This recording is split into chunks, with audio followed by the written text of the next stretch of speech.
প্রিয় বন্ধুরা, আজ আবারও একটি নতুন ভ্রমণমূলক ভিডিও নিয়ে আপনাদের সামনে চলে এলাম। পাঞ্জাবের অমৃতসরে অবস্থিত স্বর্ণ মন্দির দর্শন করার জন্য। অমৃতসর শহরের বেশ কিছু বিখ্যাত জায়গা এবং স্বর্ণ মন্দির সম্পর্কে কিছু জানা এবং ঘুরে দেখার জন্য আমরা অমৃতসর শহরেরই একটি হোটেল থেকে সকাল সকাল একটি টোটো ভাড়া করে বেরিয়ে পড়লাম। মন্দিরে ঢোকার পূর্বেই শিখ সম্প্রদায়ের বিশেষ প্রতীক চিহ্ন যুক্ত এই স্যাফরন কালারের যে পট্টি, সেটা আমরা প্রথমে মাথায় বেঁধে নিলাম। এরপর আমরা মন্দিরের উদ্দেশ্যে রওনা হলাম।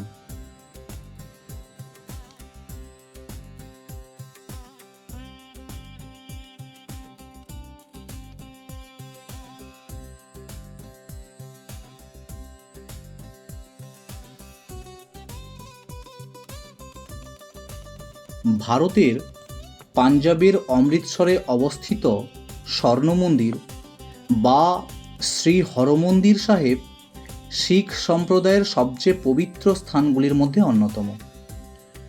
16শো শতাব্দীতে চতুর্থ শিখ গুরু রামদাস এই অমৃতসর শহরটির প্রতিষ্ঠা করেন এবং পরবর্তীকালে পঞ্চম গুরু অর্জুন দেব 1604 খ্রিস্টাব্দে এই মন্দিরের নির্মাণ কার্য সম্পন্ন করে আদি স্থাপন করেন।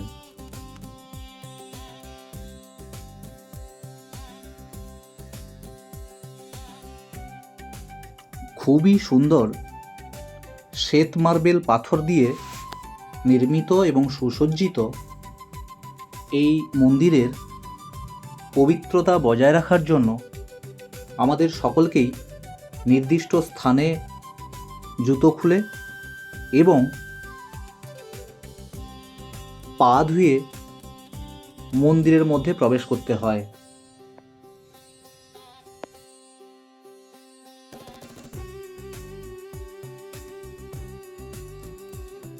সতেরোশো এবং 18শো শতাব্দীতে বেশ কয়েকবার আফগান এবং মুঘল আক্রমণকারীরা এই মন্দিরটি ধ্বংস করেছিল। পরবর্তীকালে মহারাজা রঞ্জিত সিং 1830 সালে এই মন্দিরটির নির্মাণ শৈলীতে বিপুল পরিমাণ মার্বেল, খাঁটি সোনা এবং তামা দান করেছিলেন, যার ফলে এই মন্দিরটি স্বর্ণ মন্দির নামে পরিচিতি লাভ করে।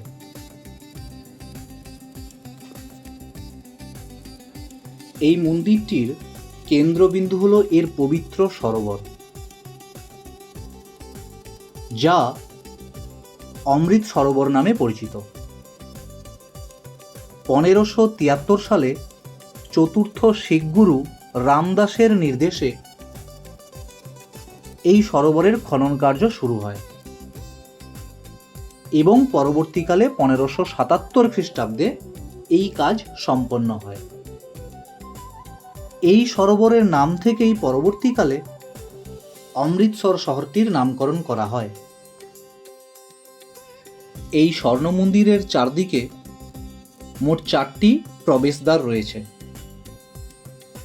যার মূল উদ্দেশ্য ছিল যে কোনো বর্ণের, যে কোনো ধর্মের মানুষ বিনা বাধায় এই মন্দিরে যাতে প্রবেশ করতে পারেন।